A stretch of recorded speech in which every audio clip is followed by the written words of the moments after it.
All right, welcome back to Sports Around the Bar, your weekly sports talk show. As always, I am Jake, your bartender, and I'm joined by Drew here on Center Stool. And man, the AAF's gotten through week 2. We've got some upcoming free agents that we think are going to be out there in the NFL free agency coming up here. And we also have an NFC draft class to grade out there in the West, Drew. What are you most excited to talk about tonight? Everything. I think the AAF games, I'm going to fumble that for my life. They could have gone with a better acronym. Absolutely. Some of those games are actually really good. They're really exciting games. I love talking about past draft and all this. I mean, we did tons of research going into this draft, so it's fun to go back and look at it and see where we were, see where everyone else was. It's always fun to compare after the fact and see who worked out, who hasn't. It's still early in their careers, but it's never too early to judge them. That's all I can say. But why don't we start by talking about some of the AAF action? And Drew, let me tell you, I was worried.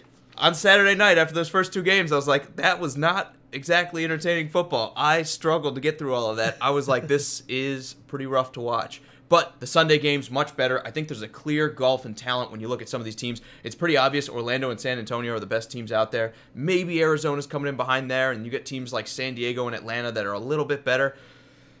But, man, I got to tell you. Sleeping on Birmingham, huh? They're 2-0. They're good on defense, but let me tell you, it's not fun to watch. They did manage to win 12-9, but Drew, I got to tell you, it was an ugly win. That game especially, I felt like was the slowest one of the weekend. Watching it, there was just tons of mistakes on both sides of the offense, both offenses, I should say, and the defenses pretty much shut both of them down. I thought Salt Lake was going to pull it out, but Birmingham managed to power through, get that second win. Do you see them in the same league as a team like Orlando or San Antonio that can actually score the ball? It's so hard to tell. Nate, what's going on, man? I really haven't decided who my AAF team is yet. I really haven't. I'm leaning a little bit towards Arizona, but I like Orlando, even though I should be rooting for Memphis. You know, I'm a Tennessee guy. Should be rooting for Memphis because they're the hometown team, or maybe Birmingham. But I don't think you can go wrong with the old ball coach. They're the most fun team to watch for me. I like San Antonio as well. They're both much better constructed, much better coached teams, I think, than everyone else in the league, at least to this point. And with only a 10-game season, I think we're going to see them run away with 3, 4, 5 wins apiece before everyone else kind of figures it out. Nathan, what's going on, man? That Orlando game was nuts. And that's Great comeback by Orlando. I thought it was going to be over, and I was like, here comes a blowout. But again, good coaching. They have Spurrier as their head coach. I almost said Sarkisian. That's not right. They have Spurrier as their head coach, and you can tell that these guys are just better coached. I also think they have 2 of the best quarterbacks in the league, too, with Logan Woodside for San Antonio and Garrett Gilbert for Orlando. They are, in my opinion, the hands-down guys. You know, we picked other guys like Aaron Murray, and we thought Josh Johnson was going to play in this league. We said they were going to be the best, but I think these 2 have kind of established themselves as the 2 most dangerous quarterbacks in this league. Jerry, what's up, man? I'm glad you could join us. When you look at the Birmingham and Salt Lake game, I mean, it wasn't exciting, but as Nathan says, Trent Richardson, he has literally gone out and said, hey, I'm shooting for another chance in the NFL. You know, he's playing well, but just not great enough for I don't see an NFL. I don't think he's. I'm not going to say he's playing well. He's playing, man. So you can't help that that the holes aren't there or that he's missing. well, I was going to say sometimes it's the vision. You can help that as a runner. He's got 41 yards, a touchdown. He's caught the ball 6 times, 50 yards in this game. It was obviously a defensive struggle. But when you look at that was really the only highlight offensively was him. And it was sloppy play. I'm not going to say that. Like, that offense, you can't sit there and say it's just Trent Richardson is the reason they're not succeeding. It's everybody. The quarterback isn't fantastic. The receivers haven't really been getting the job done. They are the ground and pound team that just play good defense and try to run with Trent Richardson 2.5 yards a carry. So maybe not the most exciting football, but I think it can work in this league, especially when you have less disciplined offenses playing against you. When you get that good defense, sometimes all you do is play ball control. Then you look at the Arizona and Memphis game. Memphis went up 18-0, and it looked like the game was completely over. And Vegas actually has Arizona as the favorite to win it all. And Arizona came back. Man, the way they played, that John Wolford, that quarterback, maybe not the greatest first half, but when he finally got it going, I mean, he played well. 14 for 22, 194 yards.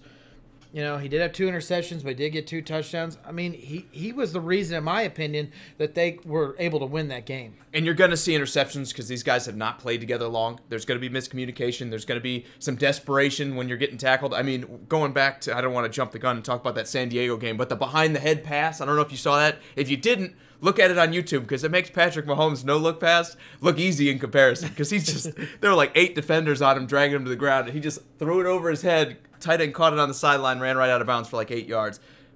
Maybe the best play so far in the AAF. It was, I honestly just couldn't believe it when I saw it. All right, moving on. Orlando versus San Antonio.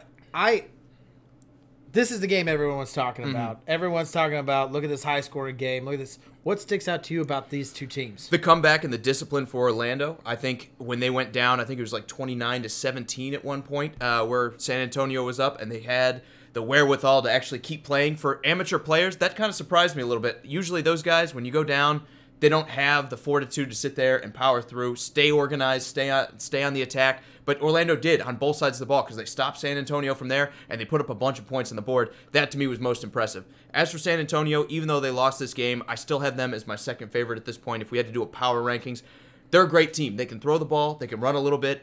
Their quarterback with Logan Woodside looks much more ready to play than a lot of other quarterbacks in this league. And I think going forward, you're not going to be playing Orlando every week. They're going to win some blowouts here going forward. The guy to watch definitely on Orlando is Charles Johnson. That guy seems to be a legitimate wide receiver, may have a chance in the NFL. He had 7 receptions for 192 yards and a touchdown. I think Nathan's talking about him. I mean, this guy is a baller. There's no doubt in my mind that the NFL, one of these teams are going to give this guy a chance.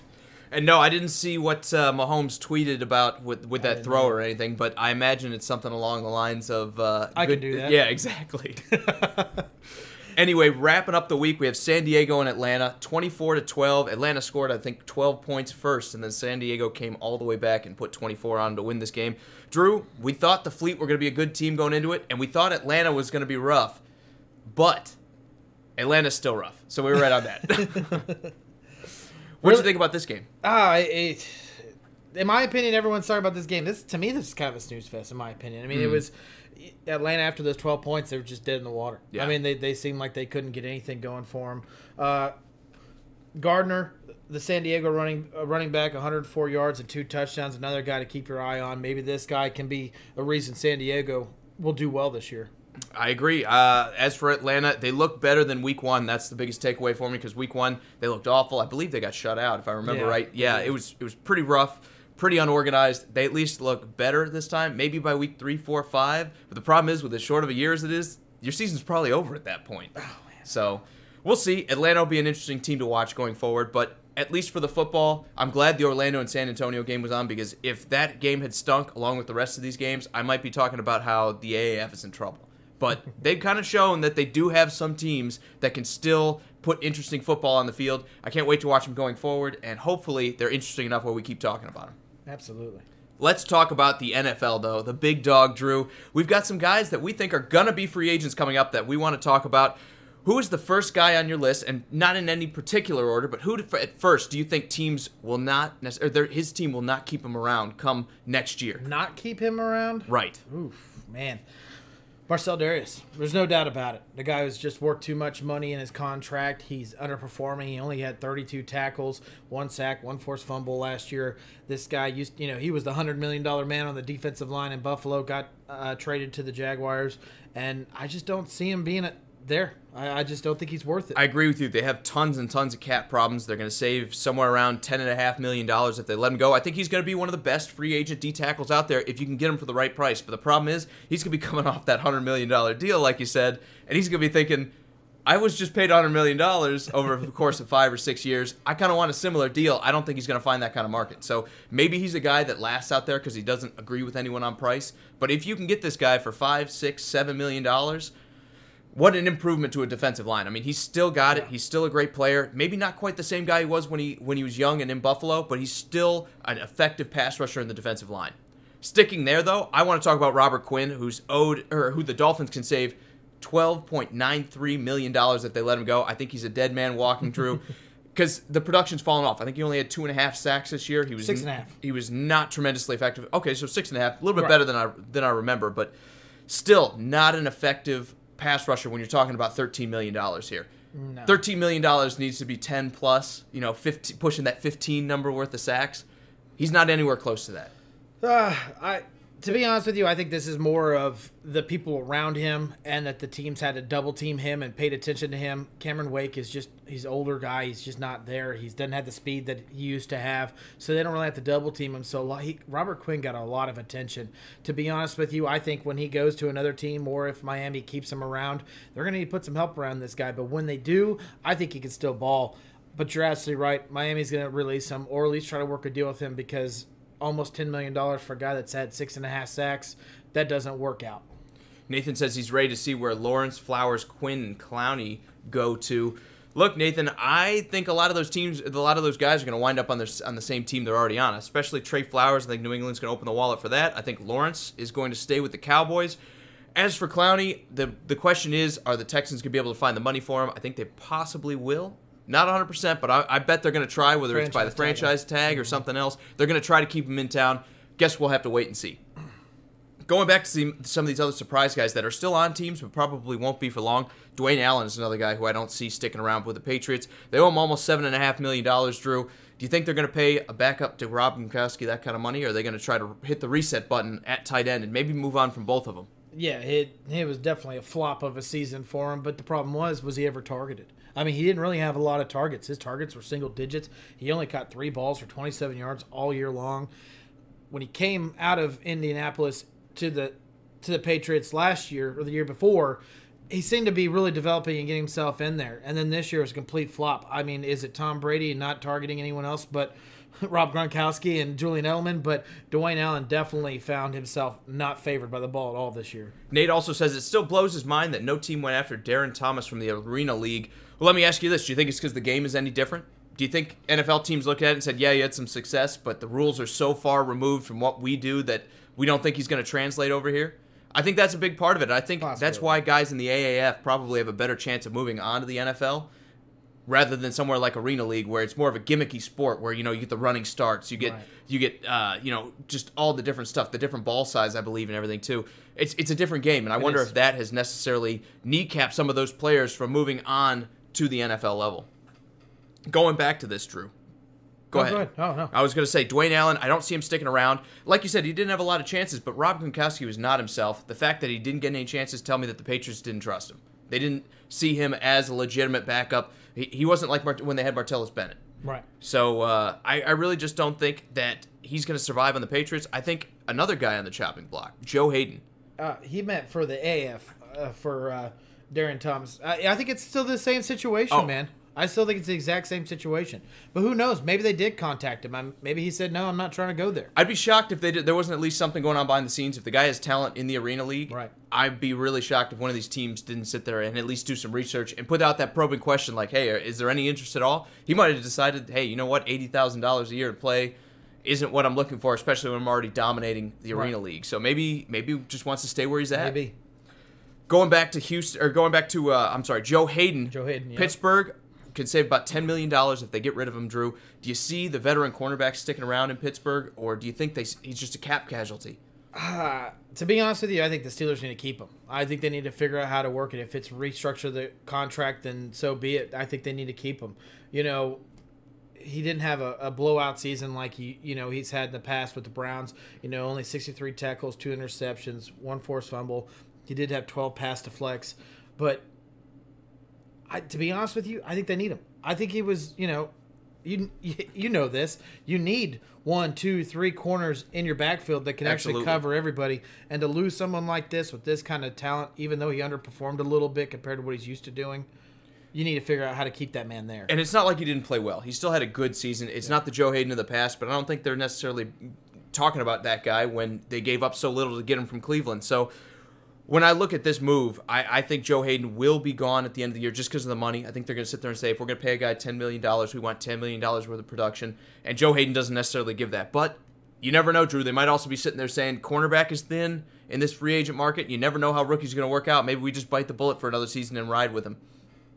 Going back to other guys, this guy will surprise you a little bit. Justin Houston is another guy that I have on the chopping block. Drew, Kansas City can save $14 million if they move on from their veteran pass rusher. And they have guys like D Ford to re-sign. We've talked about it before, how their cap situation is going to be kind of in a pinch here, especially with Mahomes' contract coming up in a couple of years. They can't afford to sign anyone to long-term deals. Do you see them moving Houston this offseason? I know you don't really agree with it, but let me get your take on it. Real quick. What's up, Charo? How's it going, man? Glad you could join us. Do you think Salt Lake will win their first game? They'll get one. I mean, they played pretty well in that game, too. I know they lost to Birmingham, but Birmingham's a really good defensive team, and they like to just grind you out. Salt Lake, I think their defense played pretty well on top of it. I think Salt Lake will win one eventually, maybe in the next game or two. They played pretty well. It was ugly, but it was still competitive. I'll say that. And then Nathan said, Anthony Barr is hitting free agency. Breaking news. Yeah, that's not a surprise, actually. I thought I heard that before. Haven't we talked about that? That Anthony Barr was... maybe we talked about the possibility of it, but I'm pretty sure that they announced already they weren't going to bring back Anthony Barr. It's not a great move, but the Vikings are up against the cap, and they have to make some adjustments, basically. Couldn't pay everybody. He's going to walk, and his production did also drop off a little bit this year. I don't really know. I'm talking about Anthony Barr. Do I think he's going to move into another team and be an elite pass rusher right away? Probably not. Or an elite linebacker, I should say. He also might be a release and then re-signing situation. I mean, sometimes that's just how the contracts had to fall. You have to release the guy to rework with him. But if they let him go, it'd be a downfall. That guy fits the system great. He plays well there. The fans love him. It'd be a terrible loss for the Vikings. He's a very athletic linebacker as well, and he's young enough that you'd want to pick him up in free agency. You'd be willing to give him a bigger or a longer contract out of this free agent market because you'd be betting on the ceiling that he gets back to that top-level play that we saw a couple of years ago when Minnesota was such a dominant defense. But this year was a giant step back, so I don't know. Maybe that deflates his value a little bit. Maybe that makes him sign with a team that's a better defense trying to reestablish himself. Or maybe we see a short-term deal. Maybe we see another prove-it deal with this guy. Nathan says he'd love to see him in the Colts. I think you'd love to see anybody that has that top-tier Any talent. defensive player. Yeah, anyone with a high ceiling. Bring him into Indy. Brown, Bell, we'll take Barr. He also says the Colts had better sign people. Look, you got $100 million, and you have to spend like 85 or 90% of it. I think it's 89% that they have to spend. Yeah. You're going to sign people. There's no way around it. You have to. Yep. Back to Justin Houston. I get it. He's a huge percentage off of our cap. I hope that they can restructure it, but I don't see them getting rid of him. I think they're going to let him play this contract out. He was a little banged up. Yeah, he's getting a little bit old. He only played 12 games, but he did get 9 sacks. He did get 5 forced fumbles. He did get 12 quarterback hits and an interception. This guy is the emotional leader of this defense. With Eric Berry out, and who knows if he's ever going to come back or what he'll be when he does come back. If we lose them, the worst thing you could do is lose Justin Houston too. I think at this point, let's play the contract out. You know, there is a little bit of issue with our cap space, but it's nothing where we can't deal with it. You can do some creative accounting and get around it. Absolutely. A lot of this stuff, they can restructure contracts and people never even lose money and still work around this cap. That's what I'm really hoping for this. If they lose them, whoever picks up this guy is going to get a great presence in a locker room. I really hope he doesn't leave Kansas City. And Charo wants to talk about Nick Foles. Why don't we talk about whether he gets traded or stays in Philadelphia? Look, I think Philadelphia is going to do everything they can to hang on to him. I don't think they're going to trade him. I think odds are they may have to franchise him if they can find the cap space to do it. Now, they are another team that is up against it on cap and is going to have to be smart with their money in this offseason. Right. And franchising a quarterback is the most expensive position to do it. I think the franchise number is somewhere around almost $30 million I think it's these 27. days. Yeah. So can you afford to pay a backup quarterback $27 million is the question.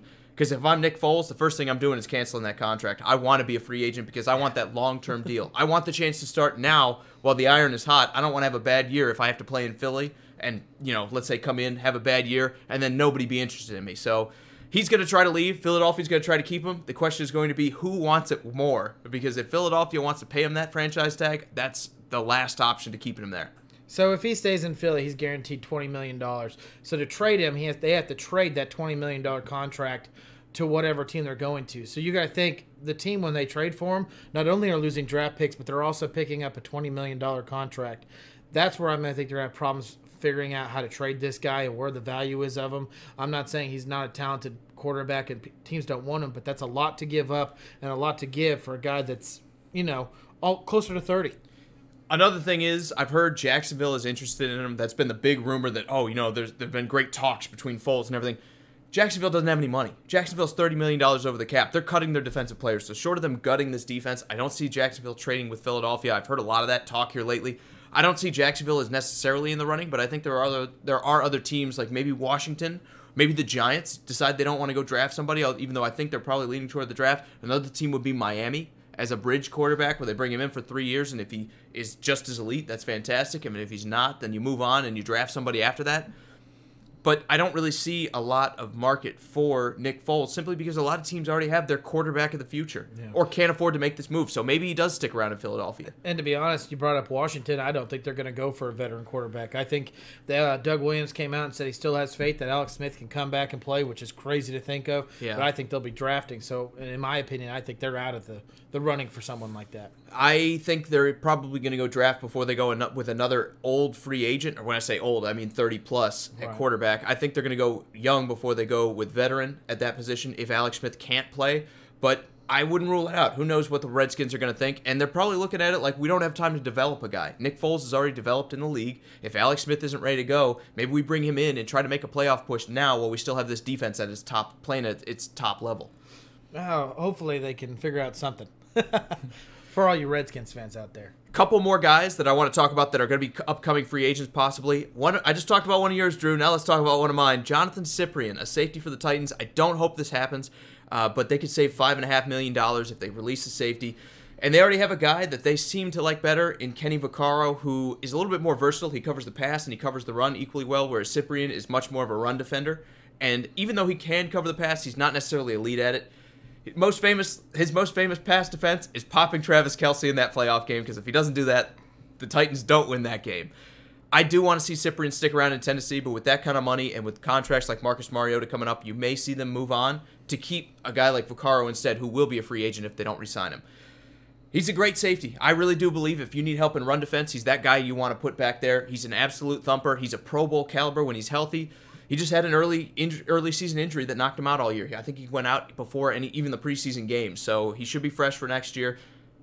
Any team would be lucky to have him. I hope the Titans hang on to him, but he might be on the chopping block. If not, release him. Can't see. We'll pick him up.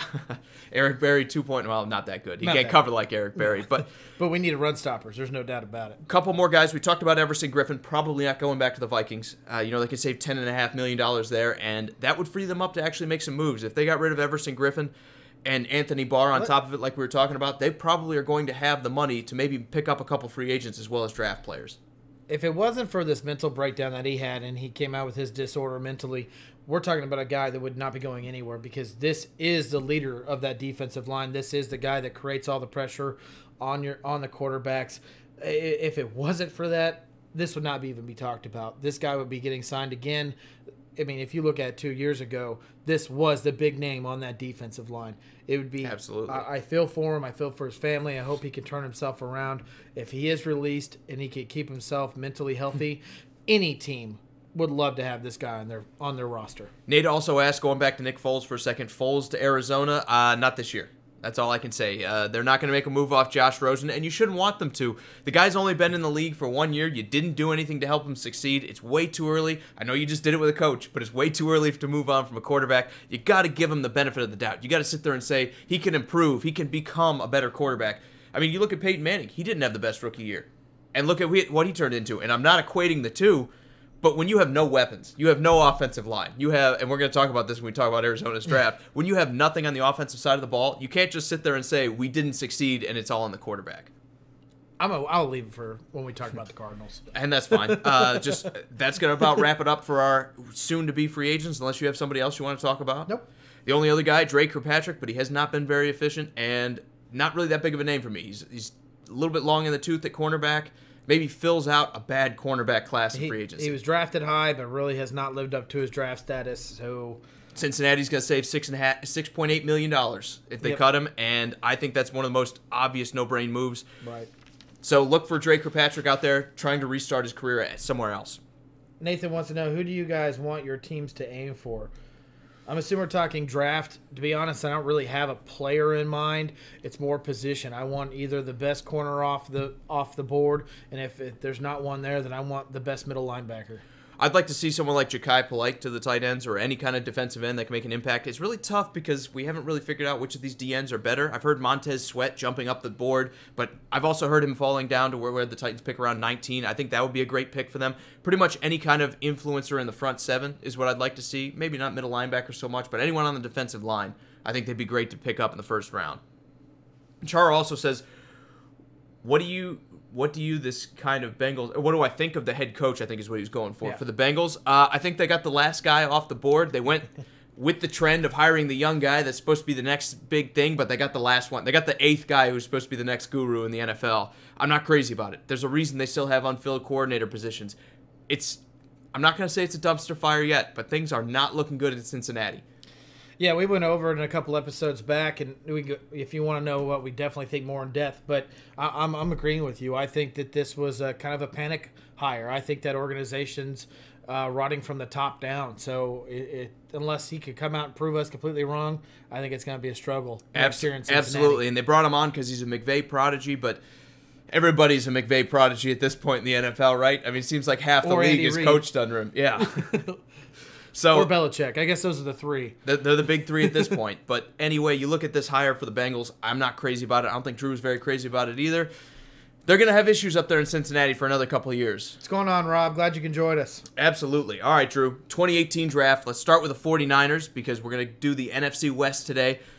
Why don't we start with pick number 1 for them, going number 9 off the board, Mike McGlinchey. Did he do well enough to justify that top 10 pick in your mind? Well, this is a head scratcher. There's no doubt about it. Last year, they gave Joe Staley a 2-year, contract extension on it.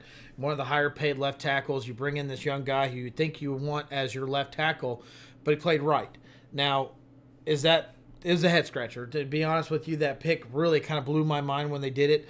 But when he played all 16 games and he did well for this team, I like the pick. Sharif, good to see you, man, as always. And Rob says he has a buzz, so excuse him. We do too, so that's why we're fumbling our words. Don't worry about it. Nathan also says he feels bad for Dalton. I get it, but I think he's part of their struggles too. He's not an elite-level quarterback. He's not that guy that gets to the next level. Cincinnati has a bunch of issues, and Andy Dalton is one of them. Going back to Mike McGlinchey, though, for an offensive tackle, he played every game. It's what you want to see. He was great. He was a weapon in the offense, or in the run game, I should say. But then the pass protection, he was kind of a liability. So he's got some growing to do.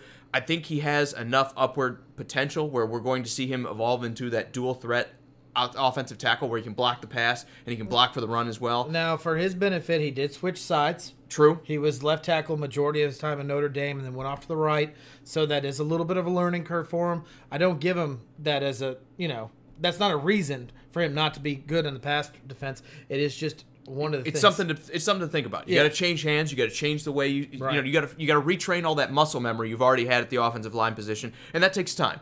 I think this is going to be, and we're going to look back at this in a couple of years, and we're going to say this was a solid pick. Maybe not an elite level pick. We're not talking about Taylor Lewan at left tackle. We're not talking about any of these other great left tackles like a Jason Peters type of career. But I still think we're going to be talking about this was a solid pick and a guy worth having on your team, even if you spent the number 9 pick on him. And especially Sharif says that the Niners need to move Staley. You're right. I'm not going to say you're right that they need to move him, but when they move him, this pick becomes a better pick because he's going to be able to go back to where he's familiar with. It's that left side. Move Joe Staley? Are you wanting him as your Ravens? I mean, dude, the guy's still a baller. He's just playing in a rough team right now. I mean, he's not the one throwing the ball. He can't help it that the quarterback's injured every year. He's not the one catching the ball. You can't really sit there and put all of it on Staley. He's been great. You can't sit there and say that his production has dropped significantly from year to year. He's been almost top level, top 10, I'd say, left tackle. Their best offensive lineman for years. Years, yeah. Next pick, Dante Pettis. At number 44, he was a wide receiver. He only started 7 games. He was only in 12 of them. He got injured, but he had a pretty good start to the year. Do you think going forward Pettis is going to be that household name for the 49ers, or do they need to do better? I don't think he's going to be their number 1, but I'd like one stat line here, and that's 5 touchdowns. When you go to 3 quarterbacks throughout your year, and before he was injured, I don't know if he got all 3 of them, but when your quarterback is constantly changing, that is an issue in what you can learn with your chemistry of your quarterback. But I like the 5 touchdowns. That means he's making himself available in that red zone area, which it's all about that. It's all about scoring touchdowns. As a rookie in a second-round pick with 5 touchdowns, I love it. I do too. I think he did pretty well. I know there's an injury concern with him, but I don't see that as too much of a concern. It's the NFL. You're going to get hurt. That's just going to happen. Sharif saying trade him for the value. I'm not going to sit there and say you're wrong on that, but offensive line is a tough position to find. Not really, but Mike getting needs, elite Mike level needs to go to the left lineman, side. There's no doubt about it. He needs to go back to the left side. They drafted him at number 9 overall. They need to put him where he belongs. Did you call him Mike because you didn't want to say McGlinchey? I don't want to say McGlinchey because I will say it wrong. I'm going to call him Mike. I know Mike personally. I have his phone number right here. Anyway, I understand the argument of trade him while he's got value, but this is a team rebuilding, and when you have injury problems like Jimmy G has had, I think you need to get the best kind of protection you can, and Joe Staley, you can do a lot worse at the left tackle position. We're already talking about McGlinchey struggling with pass protection. You don't want a guy to learn when you have an injury-prone quarterback. You want a guy that already knows what he's doing, and then you protect him. That's why I don't think Staley moves. What's going on, Anthony? I understand that he has some value, and his career's coming to an end, and he's probably going to retire before you're a Super Bowl team, but I'm still keeping him around because you want this quarterback to be your Super Bowl winning quarterback, and to do that, he needs to put some healthy years together. I'm keeping Staley. Just to remind you, because I'm a huge Jimmy G fan, he didn't get hurt behind that pocket. He got hurt running.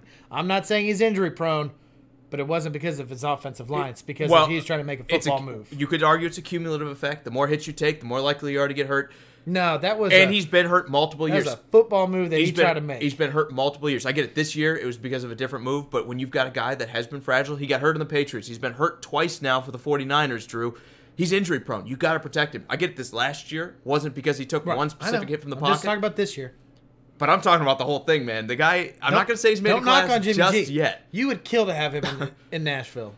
Well, he's got to play as many games as Marcus Mariota is, so why does it matter? Because he's better. They're both going to be sitting on the bench.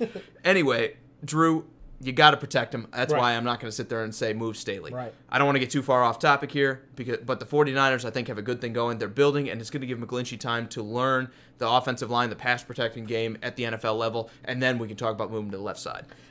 Sheree said Pettis needs to see more targets, especially when Jimmy G is healthy. I completely agree, and I definitely think in the red zone. And it'll be a growing thing. They're both still young guys. It might be something where 2-3 years from now is when we're talking about them really falling into stride and really being a great matchup for each other. As for the rest of this 49ers draft, though, Drew, why don't we talk about their third pick, Fred Warner. This guy played not every snap. He played the most snaps on defense, and he had the most tackles for the 49ers. He held the linebacking core together after they traded Reuben Foster. For a third-round pick, this is a stalwart, man. This is the guy you want to get out of the third round to come in and play right away. 100%. This is their best pick, and came in the third round. 124 tackles, like you said, it led the 49ers. He had a forced fumble and a fumble recovery. This guy from BYU in the third round was an amazing pick that the 49ers did. They gotta hold their heads up high for this one. They nailed it, in my opinion, with 1, 2, and 3. You know, obviously you want Pettis to do a little bit better and stay healthy, but you can't complain about these top 3 picks. Sharif also says Jimmy G will be on the next Bachelor. He's got to stop making out with porn stars first. I mean, I don't think they're going to have him on there. Isn't that supposed to be a family show? You know, values and all that? I don't know. Anyway, moving on. Obviously, you can't tell I'm not a part of the Bachelor fandom, but hey, that's just me. Jaguar Sue laughed my ass off. Drew, what are you talking about, Rob? Like you said, he's buzzed. Good to see. Keep drinking, Rob. Anyway, going to the rest of this draft, Drew, they hit not necessarily home runs, but they had solid picks at the top of the draft, the top 3 picks. That's what I want to see. They had another third-round pick in Tavarius Moore, who did not do as well. You know, he was active, but he was not necessarily a major part of this game plan. Right. In a weak secondary, you want to see a third-round pick step up and assume that starting role or at least get some starts under his belt. He didn't really do that. So, to me, a little bit of a disappointment there. Right, and you know, they lost Reed. They let Reed go, and so you can obviously see where their focus was in the late rounds. You know, they did Moore and safety, and then later on they did DJ Reed, and they also did Marcel Harris, all defensive backs. They were trying to figure out how to replace this guy. It doesn't seem like any 3 of them hit. No, and even all the way down at the bottom of the draft, some of these other guys, they took Juwan Taylor and Richie James, which even though they were both kind of role players, neither one of them really stood out, unfortunately. I really just don't think they hit on any of these sleepers, but that's okay when you do well at the top of the draft. You don't always need to hit that instant starter or that guy who can make a big impact at the bottom of the draft when you have the top 3 guys work out like they have for the 49ers. Right. So, Drew, give him a grade, man. And you guys at home, also give us a grade. Let us know what you think about the 49ers draft. I like it, man. I like this draft. I like the first 3 picks. They kind of fumbled at the very end, but I'm going to give it a B+, and I really like what they have going on into the free agency in this draft. They have $76 million of cap space. Man, they're going to be making some moves during this offseason. Well, we've been saying that. They've had cap space for years. Maybe now they're attractive enough to draw some of these guys in. Yeah. John Lynch has got this. I don't know about that, but I will say this. They got a lot of money to spend, so maybe it works out. I like the draft. I'm going to say it's a B. I'm not going to sit there and say they hit a home run, but they did better than some other teams. They were hit, like I said, I look for them to hit at the top of the draft. They did that, so I can't grade them any. I can't be too harsh on this. Even though the rest of the guys didn't work out, it's a B for me. What do you guys think? Let us know in the comments down below. Moving on, Drew, the Cardinals next on the board, and it's been fun pooping on the Cardinals for a while, hasn't it? It seems like it's been a running theme on this show. We didn't pick them to do well last season. We didn't pick them to do well this season. What do you think about this draft going into it? Why don't we start with Josh Rosen, the #1 pick? What do you think about him? Man, played 14 games, started 13 of them, threw for a little over 2,000 yards. The interceptions were higher than their touchdown. His completion rating was 55.2%. That's not good. I know you're going to say not a good offensive line, not good enough weapons around him, but he did have Larry Fitzgerald. He did have David Johnson. He did have Christian Kirk, which was a rookie with him. I mean, he had these playmakers. The problem is I never saw him develop beyond rookie mistakes. And that's where I feel like, yes, you got your quarterback of the future, what they believe, but how long is the future of this guy? And that's a fair point. I mean, we saw Sam Darnold take that step forward where he was making a lot of mistakes early, and he kind of calmed down. He kind of figured things out by the end of the season, and he was making fewer of them. We didn't really see that with Rosen as much. But I got to go back to the weapons. It's like you said, man, there was nobody there. You're talking about Christian Kirk being a leading receiver on this team. He only started 7 games. With nobody else in front of him. He only started 7 games here, Drew. We're going to talk about him in just a second. But I look at how bad this offensive line was, which was far and away the worst one in the NFL. I look at Larry Fitzgerald, who's clearly lost a step. He's 36. He's hanging on, and he's been loyal to the Arizona Cardinals. But you can't sit there and say he's a Hall of Famer, so Josh Rosen should have a fine target. He's not the same Larry Fitzgerald from 5 years ago. He's still a 6'6" giant target in the middle of the field. That's slowing down. That's not able to take the hits anymore. That doesn't have the stamina to be out there and be the every down receiver like he used to be. He needs to figure out as a quarterback where to put it where his weapons can catch this ball. And at 55% completion rating, he was not putting that ball there. There is an issue here. He was considered the highest quarterback coming out of most pro-ready, at least. The highest ranked pro-ready quarterback coming out of college. And what I saw, he was the least. I don't know. Did you watch any of those Baltimore games? Moving on, though. Different kind of style. I'm going to disagree with you a little bit. I don't think Josh Rosen necessarily had a great year by any means, but I think if you can put some things around him, I don't think we've had a fair way to judge him. It's a hard pick for me to judge at this point, but why don't we talk about Christian Kirk next? 47 overall, second-round pick. He's basically a slot receiver that even with this dearth of wide receiving talent in Arizona, still only managed to start 7 games. He was active for 12 of them. It didn't really seem like he was worth the second-round pick to me. I mean, I get it. He's a slot receiver. He's a guy that might be able to help the team out a little bit. But when I spend a second-round pick on a receiver, I don't know. I just want to see a little bit more. Real quick, Rob gave the 49ers a solid B on their draft. I agree with you, man. I think it's right there. When you talk about Christian Kirk and you talk about a second-round receiver, I'm really surprised that you're not telling me these aren't good numbers. I mean, he only played in 12 games. He only started 7 of them. He has 43 receptions, 590 yards, and 3 touchdowns.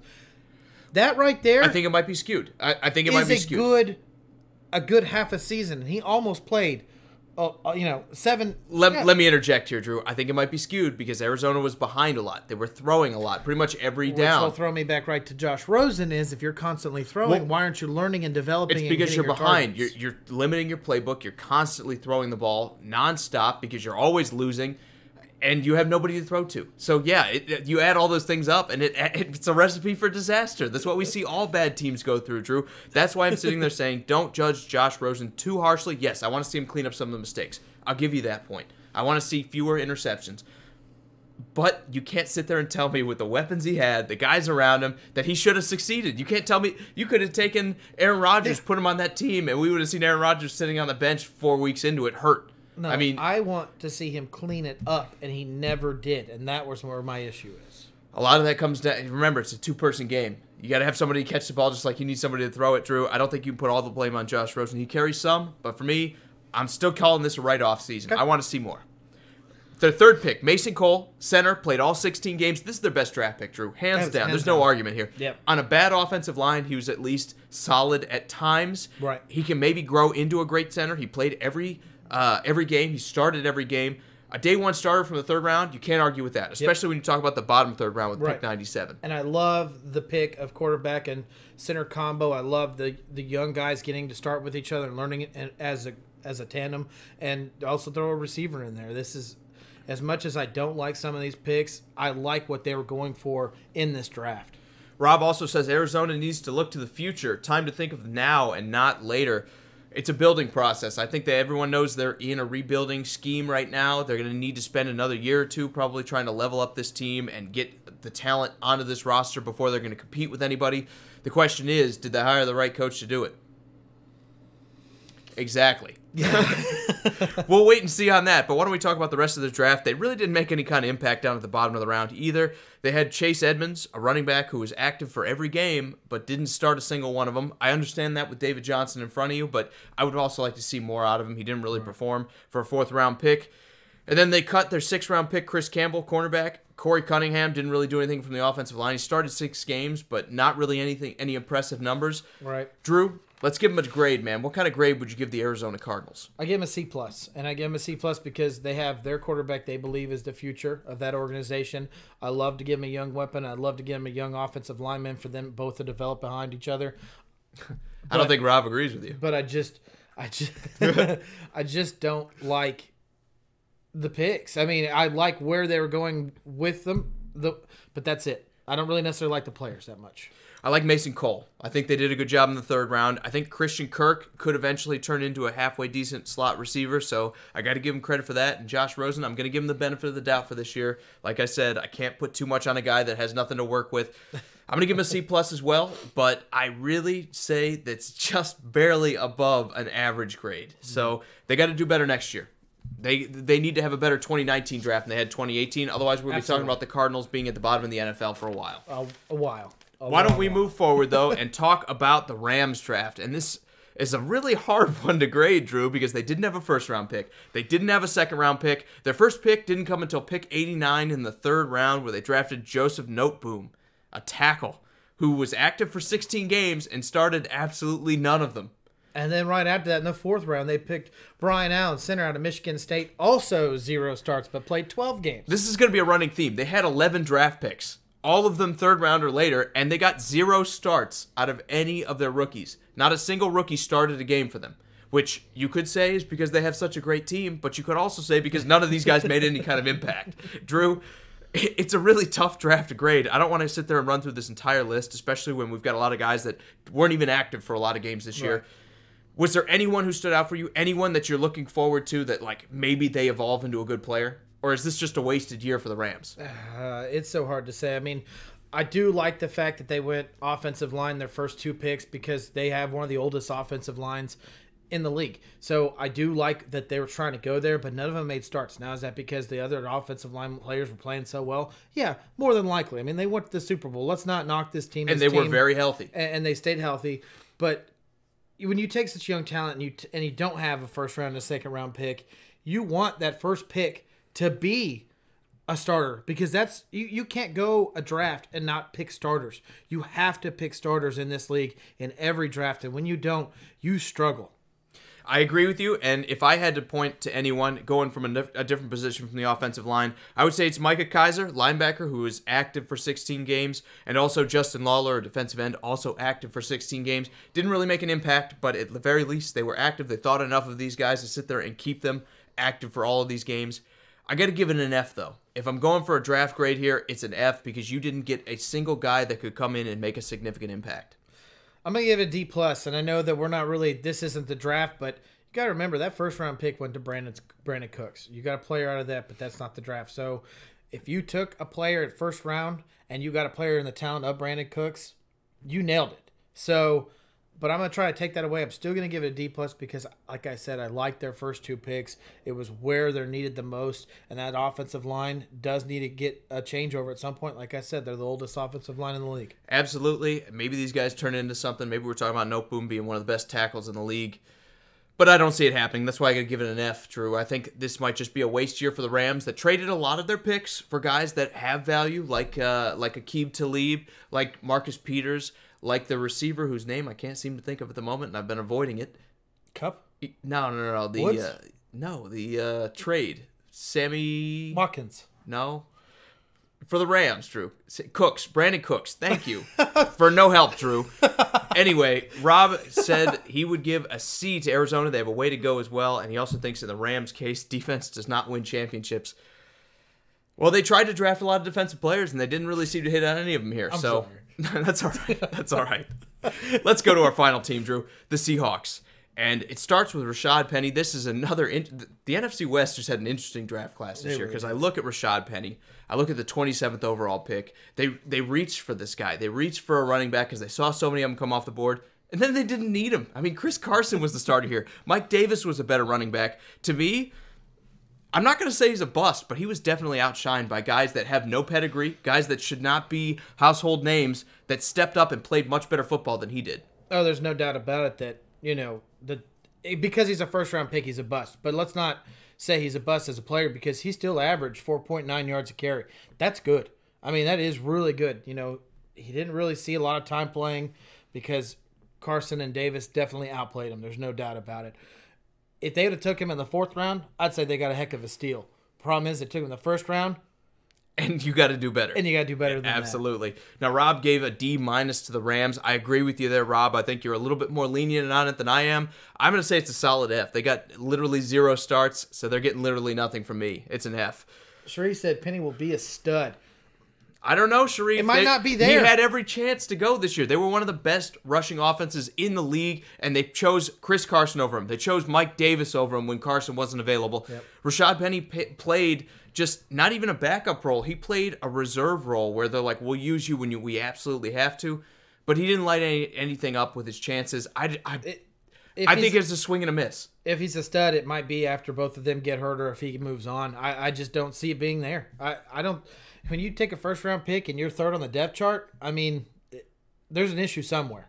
Well, it's not as bad as Tampa Bay, and we'll talk about them in a future episode where we're talking about Ronald Jones coming out of USC. It's not that kind of bust, but it's disheartening. Let me say that. When you're only active for 14 games, you don't even get a single start as a first-round pick. For the 27th pick in the draft, you're not even going to start one game on a team that likes running the ball like Seattle does when Chris Carson and Mike Davis both had injury issues during the season. Right. It's kind of an issue for them. Sharif said the NFC West will be the toughest division in football. I already think it is one of them. They were before. I don't think going forward they're going to be. I think the Rams have sold out for this moment. I think they've brought in too many veterans. They've spent too big on free agents, and eventually that's going to crumble. Besides Arizona, I can't put 49ers there because the way that they played every single team in this division. I think it's a tough division. There's no doubt about it. And you're right. The Rams are the biggest question mark. They just with the Super Bowl. Now they have contract issues and cap issues. They're going to have to figure out how to make their team still be a solid team. But if they can figure that out, you're talking about, in my opinion, 3 teams that could be going in the playoffs or fighting for a playoff spot. You got a point. I don't think the 49ers there. I want to see more team building. I like the quarterback. I don't like any of the weapons. And just like Josh Rosen, if you don't put enough weapons around him, they're not going to be that good. I like George Kittle. Let me amend that real quick. I like one of the weapons. Beyond that, I don't really think any one of those receivers is necessarily a playoff level receiver. He's not the guy that sits there and carries you to the playoffs, and the defense still needs work, especially in the secondary. I don't think the 49ers are there yet. They're going to have a great offseason if they're going to turn things around overnight. And then the Seahawks, they're dangerous because of Russell Wilson, but they also have building to do. Their defense needs to get better. Their pass rush needs to get better. The Rams are starting to crumble. I don't know. It's going to be interesting. Can McVay craft enough interesting offensive plays to keep this team relevant simply by himself? Brought him to a Super Bowl. Who knows? What's going on, Ty? Glad you could join us. Absolutely. Going on to the Seahawks' next pick, though, Drew. Rasheem Green, defensive tackle. Again, 10 games active, no starts. He's a project player. I'm going to say that. I'm not going to say he shined, but he showed a little bit of flash where we're like, maybe this guy evolves into a solid defensive lineman going forward. I don't necessarily think it was the best pick in round 3, but you could do a lot worse. Yeah, you could do a lot worse, but when you don't have that second round pick, your next pick again, in my opinion, needs to be a starter, someone who you could plug and play. And he did get 10 games in, but he only had 1 sack and 9 tackles. That's not great. And Shreve says, such hate. Look, man, I'm not trying to hate on your pick. I just don't necessarily think so. I think we're coming off the top end of the NFC West. I think we might see a little bit of aggression coming forward. You never know. Maybe the 49ers get it together. Maybe the Seahawks figure things out as well. I think the Rams are the biggest question mark. Figured out they're a playoff team. Yeah, they were, but now their only pass rusher is leaving. They were one of the worst pass rushing teams in the NFL. We don't know that just yet. It's kind of important in today's NFL. We don't know that just yet. I'm pretty sure we know pass rushing is important. But no, I'm talking about them leaving. Going back to the Seahawks draft, where they really hit on this draft is in the bottom rounds. I mean, from round 4 on, I think they did a really good job, and that's why I think it's really hard to grade. Will Desley started 4 games. He was active for 4 games before a season-ending injury took him out. He's a tight end, and he looked really good beforehand. You said he had 1 breakout game, but he looked solid in the rest of them, He did have a 1 breakout game, which made me actually pick him up as a reserve in my fantasy team. And then he got hurt. But I do like him. The way, if they can stay healthy, he can develop with Russell Wilson. I mean, this guy's definitely going to be a great tight end in the NFL. Ty has a question that's a little off topic, but I want to get to it because it is an interesting question. He says, who is going to be the quarterback for the Giants this upcoming season? It's going to be Eli Manning for the beginning, and you're going to draft somebody like Dwayne Haskins, or if you're feeling dangerous, Kyler Murray, and they're going to try to learn from him. The question is, how long are you going to put up with Eli Manning as your starter?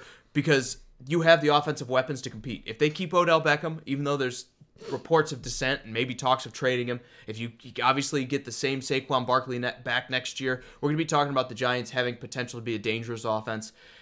And I think people are going to get frustrated with Eli Manning. We might see a Tyrod Taylor kind of scenario where they're like, look, Eli, it's time for you to move on. It's time for you to find your seat on the bench. To be honest, I really hope they draft offensive linemen, and I hope they give Eli another chance, and then they wait 1 more year for a quarterback pick. I don't really see any of these quarterbacks panning out for that kind of organization.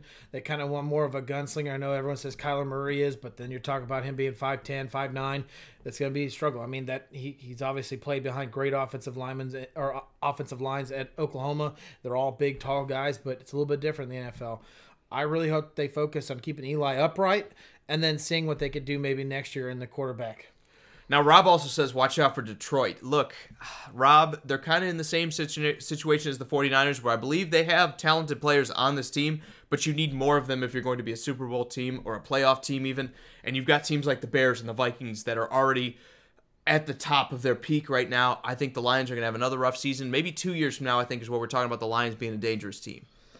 That's just my opinion. You can disagree if you want, but I just don't think they're quite there yet. They're going to have to get another receiver or 2. They're going to have to work on that defense. They're going to have to shore up the offensive line.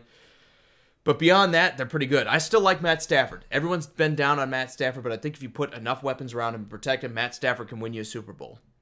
I like Kerryon Johnson, even though I think he definitely needs another back with him. You traded, Golden Tate away. You're struggling. Wide receivers. I don't know, man. A couple years at least. And that's okay, Ty. Don't worry about being off topic, man. We don't mind taking a break talking about what we're talking about to talk about what you want to talk about. If you want to talk about the Giants, we'll talk about them. We did already review their draft class. I'm pretty sure we were pretty favorable on how they did. Yep. If you want to see that video is back in our archive. But just going forward, why don't we get back to the Seahawks really quick? Like I said, they killed the bottom end of this draft, bringing in guys like Shaquem Griffin, a linebacker that played a great role for their defense this year. Trey Flowers, a safety that started 15 of the 15 games he was active in, did absolutely fantastic for them in the secondary. Their best draft pick was a punter with Michael Dixon, the little side punter or whatever. Everyone remembers him because he muffed that onside kick one time. Beyond that, dude, he was fantastic for him. He averaged 48.2 yards a punt. I mean, that's good. That's good. Good teams win on special teams, Drew. Yeah. And I don't want to sit there and, just revel on how great of a punter they got. But, man, that was a good draft pick for as late in the draft as they got him. They got him in the 5th round, which still kind of early for a punter. But I think if you spend a 5th-round pick, I mean, most of the time these picks are throwaways anyway. If you get a quality special teamer like they did there, it's a fantastic job, in my opinion. And then they had Jake Martin, who was active for every game as a linebacker. They did pretty well, I think. And the bottom end of this draft is where Seattle really shone, which for me, I think they missed at the top and hit at the bottom, which is not what you want to see. What kind of grade are you going to give them for that? I got to give him a C+. And the only reason is Rashad Penny. You don't take a number 1 or, your first pick as a running back and don't utilize them. And that's not necessarily on them. That's because other players outshined them. So, in my opinion, because where he is drafted at, he's a bust. Now, do I think he's a bust as a player? Like I said, no. I think he'll be a good player down the road. If it's at Seattle, so be it. If he's somewhere else, that's what it is.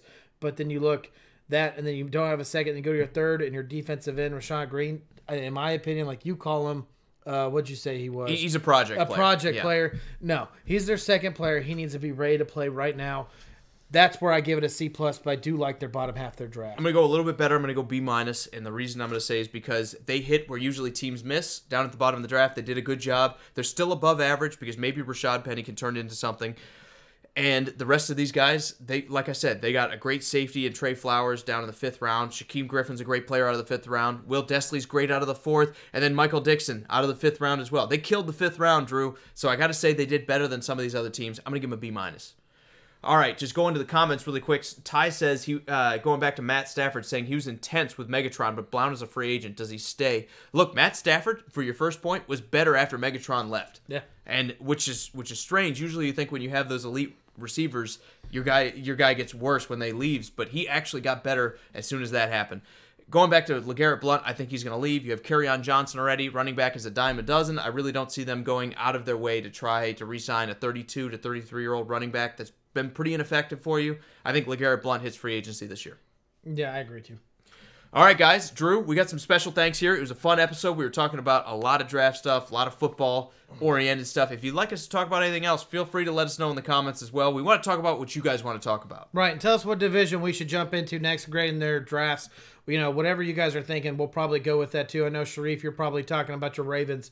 But remember, guys, always like, share, comment. We love having all this talk with you guys. It's great. I'm glad you can join us every night. But real quick, a special thanks to Nate, Nathan, Jerry, Charo, Rob, Sharif, Anthony, Ty. You guys are all awesome. Thank you so much. Absolutely. Every comment means the world to us, guys. We appreciate talking sports with you. It's why we do it. It's so much more fun when we get you guys involved and we get you talking in the conversation. So, for Sports Around the Bar, I'm Jakey Bartender. This is Drew, and we will see you guys on Wednesday. See ya.